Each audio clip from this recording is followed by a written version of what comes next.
All right, let's rock and roll. Thanks for coming today. Quick reminder, starting with the assignment that was in last week, photos need to be posted to the portfolio website. Hi, Christy.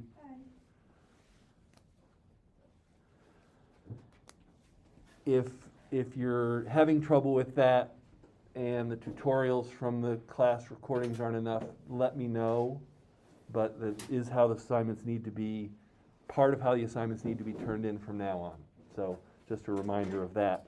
So I get the JPEG, the caption, and a link to your portfolio site so I can look at, confirm that it's posted.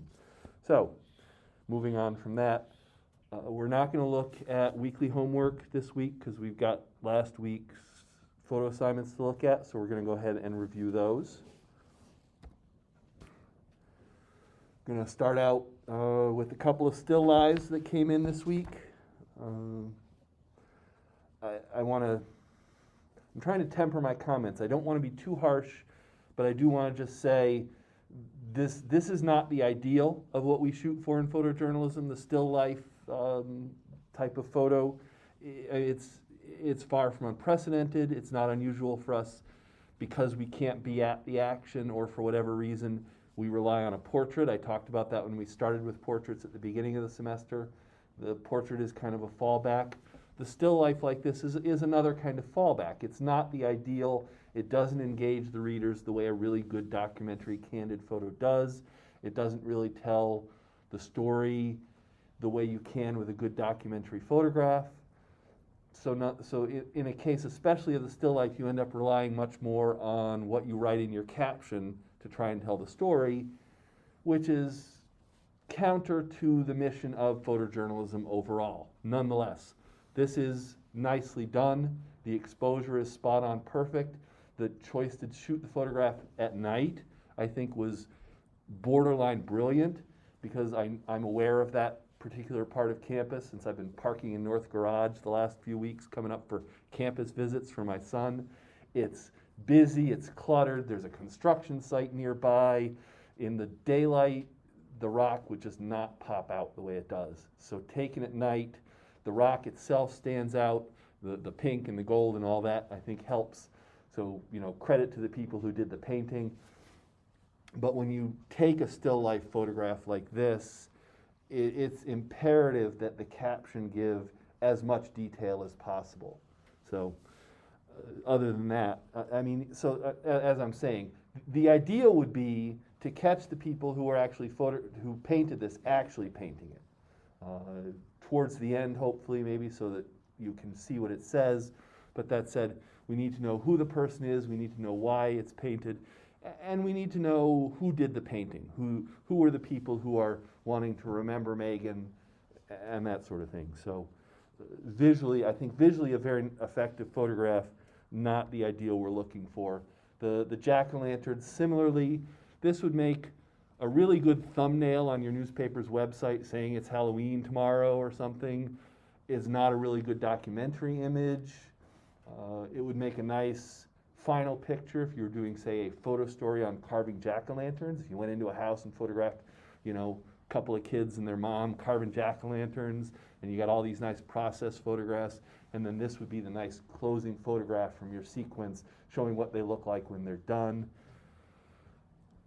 Doesn't do a lot from the standpoint of a good documentary photograph, and further, it's incumbent upon you to write a caption that tells as much information as possible for your audience. Something to the tune of, it's Halloween and all the kids are going to be out trick-or-treating on Sunday night. Watch the traffic. The town has designated these hours for trick-or-treating, whatever that is. Is that you back there, Mackenzie? Oh, Sarah. Or is that Sarah? Sorry, Sarah. Oh, you're fine. Yeah. It would be easier if the class were split a little more evenly male, female, then I'd be able to maybe 50-50 more often. Dylan walks in, I know exactly who Dylan is, right? It's just not fair to the rest of you. So, moving on from the discussion of the still life and the illustration issue. Can anybody guess based on what I've said over the course of the semester, what my primary critique might be about this photograph? We'll go with Dylan. Maybe too much of the ceiling at the top kind of distracts from the actual image. What else? I saw another hand. It's all their backs. Very good. You both hit exactly. It's too loose and it's everyone's backs.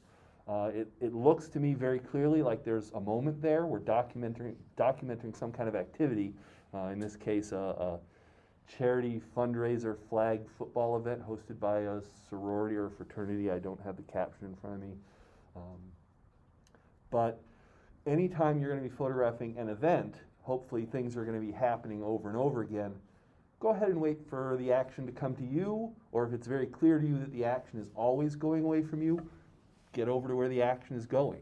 Now, I will say the danger of that is the minute you go over to the other end of the field house, all the action is going to go the other way. I shoot a lot of soccer, and soccer especially is a sport where invariably I go to one end of the field and all the action happens at the other end. I covered a game on Thursday, and I went down to one end of the field because it seemed like all the action was going the other way, and as soon as I set my camera up, the team going the other way raced down the goal and raced down the field and scored. So I'm 100 yards away from all the celebration of the goal. So that said, that's why you take a lot of pictures, or at least spend enough time to make sure you're in the right position. I did just a really quick crop, took out a little more of that ceiling. You could argue you want to leave a little of it to give the context of the field house, which is kind of a unique structure on campus. This gets you a little closer. You see, the arms raised tell you that there's some sort of celebration going on, but it's very hard to tell that I think those two players in the background there might have just crossed the goal line. Nonetheless, better to get it coming close to you, to move closer wherever you can, that sort of thing.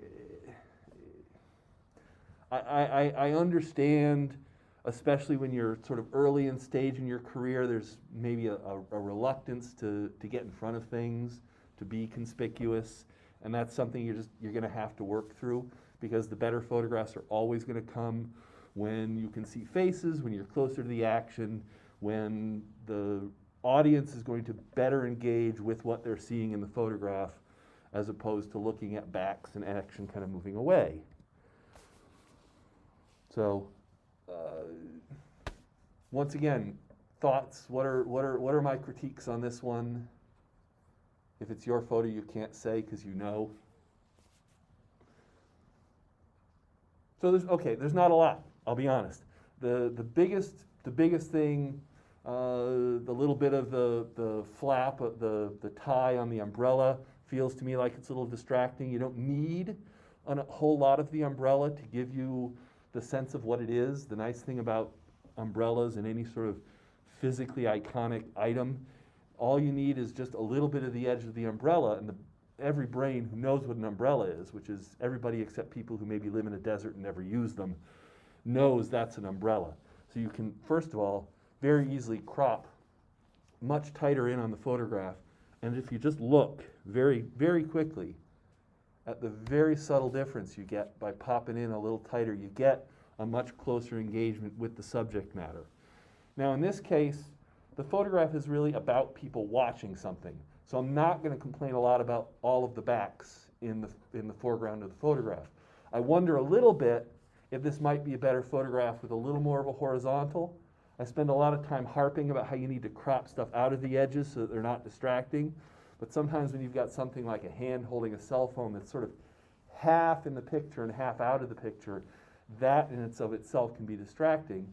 But I don't want to take too much out on the left, because the crowd is part of the story, right? We just spent a year and a half in a pandemic where people weren't allowed to go be spectators. So the huge crowd is really arguably a big part of the story. So maybe this photograph needed to be a horizontal as it was shot, in part to include more of that crowd on the left, but also because you might actually be able to see the action on the field on the right. It looks to me like the action is just outside the frame. So maybe either hold this composition and wait for the play to get down into that corner, or go ahead and turn the camera a little more horizontally, and that way you get a little more of the field and you can see players running around kind of off in the distance. Just adds to the context. You can surmise it's football, because you're not going to get a crowd like that for soccer in most places in the United States. Nonetheless, if you can see the players on the field, that tells you what the game is, as opposed to having to guess. Having to say, oh, well, I mean, it's a big grass field. Might not be football, might be soccer, might be field hockey. You just don't know until you see them. So that's sort of an important part about sort of picking your moment, deciding, what elements you want to include in the photograph. So this is a photograph about a bicycle race, except that it's the photograph of a couple of people's backs, right? Now, there's nothing wrong, as I just said in the previous photograph, about using the spectators as the focus of your material. If people watching the event is part of what the event is about, if it is a spectacle of any sort, and I'm going to hit this again in a little while, that's part of the story. So there's nothing wrong with using them as a framing element or some other way of having them in the foreground of the photograph. The problem here is the bicyclists are deep in shadow. It's kind of a little hard to see them. The composition of the photograph, and you have to be aware of this, is on their butts. Let's be blunt, all right? So I think the first thing you need to do is just go ahead and not be afraid to crop to remove a distracting element. And I'm not saying that a person's backside is inherently distracting, but in the case of this photograph, where the subject matter is people watching something else, even if it's not, people's backsides in tight pants, you've got a yellow stripe along the bottom of the frame, you've got a whole bunch of road down there, none of which is really particularly important.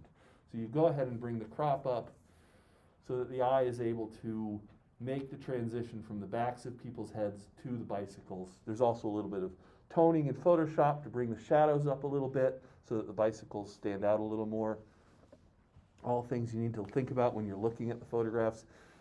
What is my photograph of? What is it about? What is the subject of the photograph? What do I want the viewers to see? And then how am I framing that? What is distracting from my subject matter? And then if you haven't thought of that in the process of taking it, so that you've got photographs that do that without needing work after the fact, be ready to go into whatever post-processing software you're using, Photoshop or whatever, and make the changes that are appropriate to do to help the photograph be more understandable. Here we have a nice photograph, senior day for a soccer team, football. That's a nice slip. Nice faces, sort of a real nice genuine moment. Everybody, you get a really good sense of the joy that's going on. The camera in the foreground is a nice sort of framing element, maybe not physically framing because it doesn't hold things together, but it gives you a direct context of why these players are standing in a row holding a sign. They're having their picture taken. I do this all the time, all right? You go if you go through an archive of my work, you will see that anytime I'm covering an event where the people start posing for photographs, I don't want to just take that posed photograph for a number of reasons, but mostly because I want the context to let everyone know that it's not just me these people are standing for. They're not posing for just me. They're posing for their family, their friends, their teammates, whoever else is having the picture, in their eyesight. So I like to include, whenever I can, more than one camera. I really love, you watch me sometimes, I will fight to get behind the line of people taking the picture. And sometimes it's a struggle because they're, oh, no, get in front, we don't want to be in your way. And I have to say to them, no, it's your picture. You take the picture. I'm not in your way. And then I get behind them and I use sometimes a line of cameras, sometimes maybe the taller person's on either side, as a nice framing element to sort of really give a good context. And that said, I would much rather make other photographs with more stronger emotion, the hugs, the tears, the stuff that goes on during a senior night celebration. the group photograph is kind of the lowest common denominator, the last thing that happens, and if I've got nothing else, it's what I'll get. So the only thing I suggested with this photograph, and you'll see, is a very slightly tighter crop, and I straightened the horizon. I showed you how to do that in Photoshop. It's very easy. If the photograph has enough room around the edges that you can come in when the straightening happens, you get away with it. And it's very easy just to take that little bit of that distracting element of having things looking kind of like they're sliding off the side of the world. Just helps the photograph just the smallest amount, but a very nice moment overall. And we have Harry Styles, right? You have to remind me because I'm a little out of date. Big time rock concert in your, favorite local venue. A good basic, this is what we call the F8 and Be There photograph I talked about earlier. You didn't do a whole lot as a journalist to get there. You're assigned to be there, you're there, and it's in front of you, but it's F8 and Be There. You accomplished the Be There part, and the execution is good and clean. The exposure's right, the moment is spot on. I mean, he's in that peak rock star moment. His face is a little distorted because he's really belting out the tones. And he's, the body language is good with the way he's holding the mic. About the only thing I say about this photograph, and this is a byproduct of maybe sitting in the seats as opposed to being in a designated photo position that a journalist might get, is just that the guitar head, the musician kind of there in the background, the instruments and stuff, all kind of a little distracting. They're not complete enough to give good context. You would want to be maybe a little physically higher up so that they could be a more complete background to give you the context of these are the musicians. I'm assuming that's like a stuffed plant decoration or something on top of the chimes. All of that just sort of detracts the eye from the musician himself. In that case, maybe you just go ahead. Since you want to get rid of the distractions, if you can, you go ahead, you go a little tighter. The other thing I like about this, and I talked about the whole crowd issue, 10,000 people in Mohegan Sun Arena. This is post-COVID. I would like to have a file where I could bring the shadow detailing up enough that you could really get the detail in that crowd. I mean, you looking at this photograph, you can see them all there. You can see all the shapes of bodies. You can see all the phones held up. A better camera, my camera has enough exposure latitude, I could bring up those shadow details enough and still hold on to his detail that you could really make out that crowd in the background. But you could also say, hey, maybe I want to look at the crowd and not even take a picture of Harry Styles and go ahead and turn around completely and get that huge, scene of people behind you.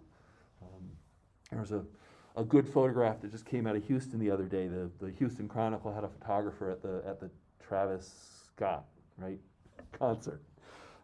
I'm showing my age. I don't know all these new pop stars, right? And I'm sure he took lots of pictures of the rap star on the stage, but he also turned around, and it is a sea of people leading right up to the photo pit where he is, all, crammed up close to him. Now, he got out of there before any of the disaster started to happen. He left probably because at rock concerts, the press are usually only allowed 2 or 3 songs. So probably within minutes of the concert starting, the PR people grabbed him and yanked him out of there, not even knowing there was about to be a mass casualty event. But nonetheless, that photograph, because he turned around and took a picture of that, is the big news photograph as opposed to the photograph of the rapper on stage who, is central to the story and yet not really the visual that we really need to see, which is that sea of people. So, any questions? I was going to segue into something else, so.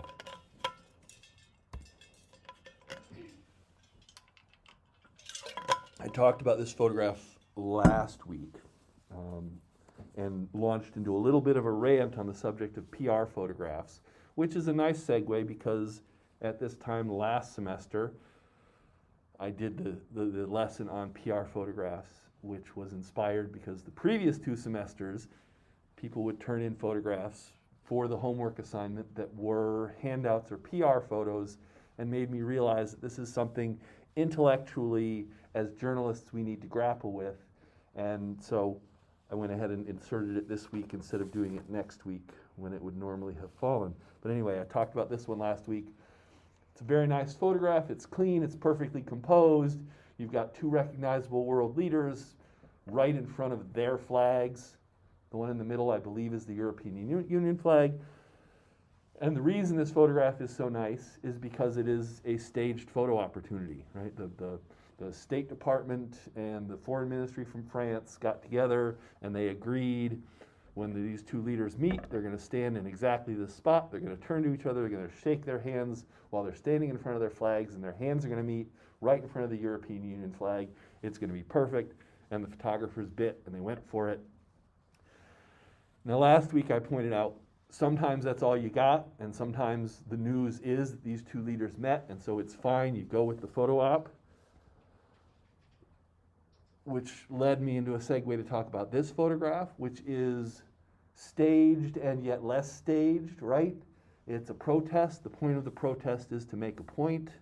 The people who organized this protest probably arranged for the people in the handmade costumes, or maybe the handmade costume people all came spontaneously.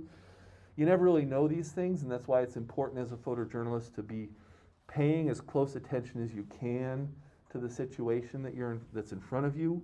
I pointed this out last week. The National Press Photographers Code of Ethics is very specific that photojournalists should resist being manipulated by staged photo opportunities.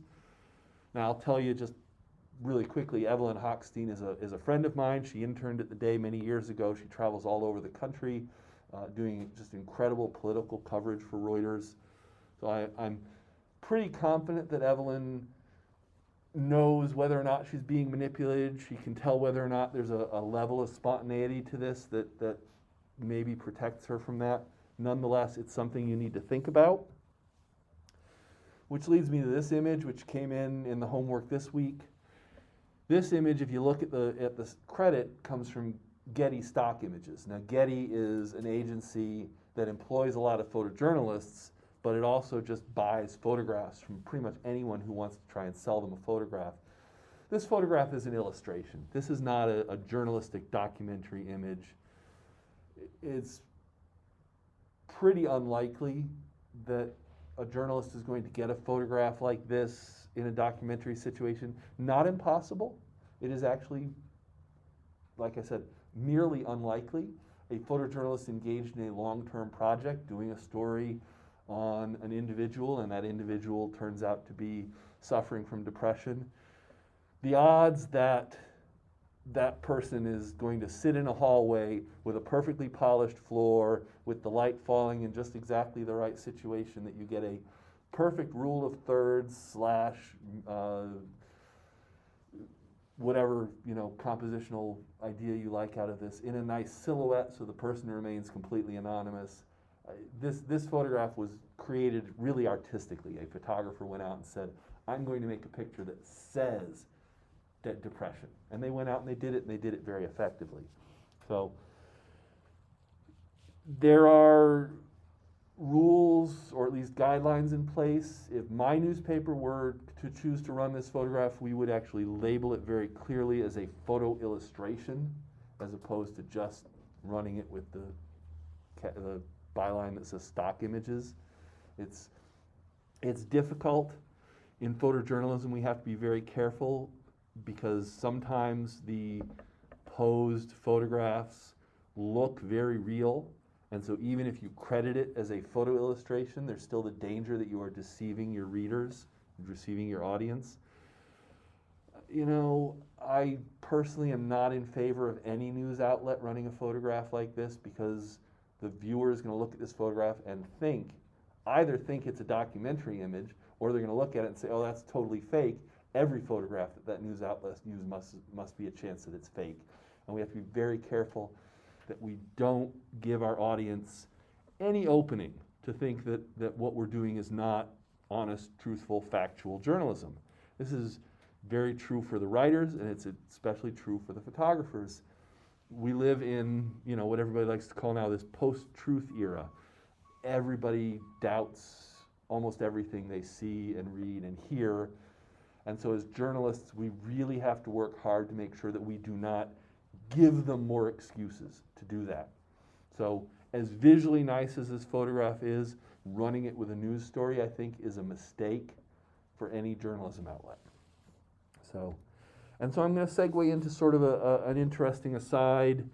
We'll call this one, if I wrote a quiz for this class, I would quiz you on this because I think this is a very important topic. But the gentleman there you see is Pete Souza. Pete Souza spent 8 years as the official White House photographer for Barack Obama. Quick pop quiz, did any of you have any idea who Barack Obama's official White House photographer was? All right. Pete has actually made himself a little more famous. He did a book called Throwing Shade. When Donald Trump was elected, Pete launched an Instagram account and proceeded to post photographs from his time in the Obama White House that literally contrasted everything Trump did with the way Obama did things. So if Trump interacted with a child, and if you saw a photograph of Trump interacting with a child in the news media, Souza would then post a photograph of Obama interacting with a child in a way that made it very clear that Trump is not good at interacting with children and Obama is good at interacting with children. So he took a book from that Instagram account called Throwing Shade. So when Obama was running for office, the Chicago Tribune, who employed Souza at the time, sent him to document the junior senator from Illinois who was running for president. Souza shadowed Obama for much of the presidential campaign. Souza's a really outstanding photographer. He spent some time in the White House during the Reagan administration and then spent a lot of time working at the Chicago Tribune, doing all sorts of work for the Tribune, including documenting Obama's first term in the Senate when he was first elected.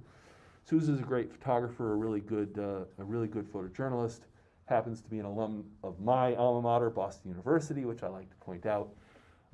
Much more famous than I am as an alums of Boston University go. Nonetheless, when Obama was elected, he had become very comfortable with Souza's presence and said, "Would you like to come be my White House photographer? You've done it before, you know how to do it." There was a lot of joy in the photojournalism community. It's always nice to see one of our own kind of make the big time. There was a lot of hope that having a White House photographer who had worked extensively as a journalist would make things easier for journalists who wanted to cover the White House. Unfortunately, that is not how things worked out. Souza got into his position and launched the first ever White House Flickr feed and proceeded to post his photographs of everything that happened in the White House on that Flickr feed, sometimes hundreds of them a day. And very quickly, in a fairly short period of time, the Obama administration's response to requests for photo coverage of White House activities was, just take Pete's great photographs off our Flickr feed. By law, everything the White House photographer takes is actually public. We as the taxpayers are paying his salary, we're paying the salary of his staff. Everything he does is part of the public record. If you went to the White House Flickr feed right now and really liked a photograph there, you can download it off the Flickr feed, you can make it your wallpaper, you could upload it to Shutterfly and make a poster print, stick it on your wall if you're really a big fan of Joe Biden. But this was also true when Obama was in the White House. So this is the current White House Flickr feed. Adam Schultz, Biden's official photographer, is nowhere near as prolific as Pete Souza was. Pete ate, slept, and drank. I don't know if Pete slept in 8 years based on the number of photographs he took and posted. Because pretty much, with the exception of when he was at home in the residence, Souza photographed every single thing that Obama did. It's a stunning record. Souza published a more traditional photo book of his work in the White House. Absolutely beautiful. I mean, his photography is great, the access he had was great, but the problem is that it led to this culture in Washington where the White House only wanted people to use their handout photos. This all came to a head. Anybody have a quick guess what Obama is announcing in this photograph? kind of famous event, international criminal / terrorist was involved. So this is the announcement that bin Laden had been killed, okay? And what happened was, there was a long-standing tradition in the White House that still photographers did not take pictures when the president was speaking to the TV cameras in the East Room. The clatter of the motor drives, the shutters going off, flashes if those were involved, all of those made the TV networks very upset. So as far back as, I want to say Clinton, might have even been H.W. Bush, the president would make his speech to the nation in front of the TV cameras, and then when that was over, the TV cameras were shut off, and the president would step back to the podium and pose like he was making his speech, and the still photographers would rattle off all their pictures. And for years, they would just send those out, and everybody would just run them with the caption, "The president announces Osama bin Laden has been killed." This instance, when this happened, one of the wire service photographers was there, took a selfie with his cell phone camera of himself at this post-announcement photo op, and typed a witty little caption, "Oh, here we are taking the post-announcement photo op." And all of a sudden, all of the people outside of DC who didn't know about this quiet little wink, wink, nudge, nudge that had been going on for decades freaked out. And to be honest, justifiably so, because this is not a true documentary image, right? This is the president standing at a podium after he has announced that bin Laden has been killed. There was, so these links I will give you later. The first link is the Flickr feed, which I just showed you the screenshot of. The next two links, the first one is an editorial from the National Press Photographers Association decrying the overall lack of access to the White House and using the bin Laden announcement as a center to that. The Washington Post story talks about, in a wider sense, as a news story response to that.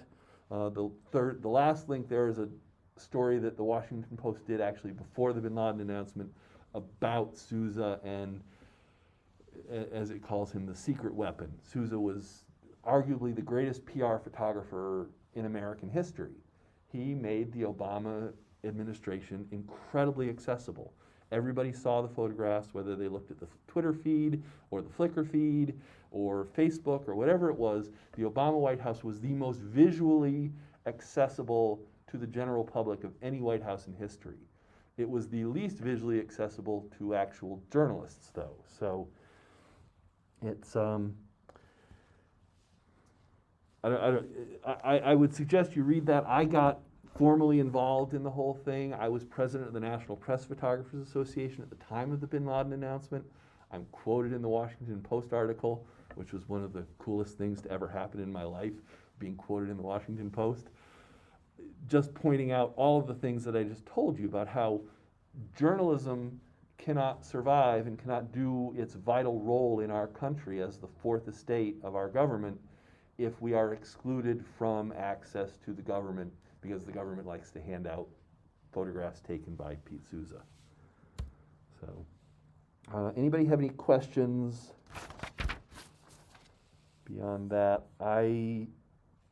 If anybody wants, I've got the portfolio site up. I can, again, show a little portfolio site tutorial if you need that. Once again, the recordings of the previous portfolio site tutorials are there on the YouTube page, so you can also just go back and fast forward through the stuff you don't want to listen to and watch those tutorials again. If there are not any questions and nobody wants to see any more tutorial, the only thing I will do is very quickly, if I can get this where I want it. This is the article from the Washington Post. This is just right there, and that's an example. That's his Twitter feed with a photograph that Pete Sousa took. It's a staff member's child trick-or-treating in the White House. You're not going to see this photograph come out of Biden's White House. You certainly didn't see it come out of Trump's White House. Trump's White House photographer was the polar opposite of Pete Sousa. She had zero access. If Trump was not in public doing things that everybody could see, he didn't let his photographer anywhere near him. There are no photos of Trump in the Oval Office when it's not a public event. There are no photographs of Trump anywhere in the West Wing or any other room of the White House. His photographer was given zero access, pretty much. Whereas, obviously, as I said, Sousa had unlimited access, got to see all sorts of great stuff. This is the Washington Post article that I'm quoted in there towards the end somewhere. This is the NPPA's editorial. This is the current White House Flickr feed. Adam is a great photographer. I don't know him personally, but I know a lot of people who know him really well. He did a lot of work with some other big political people over the years, so he does exceptionally quality photographic work. He does not come anywhere close to what Pete was as far as prolific output. So,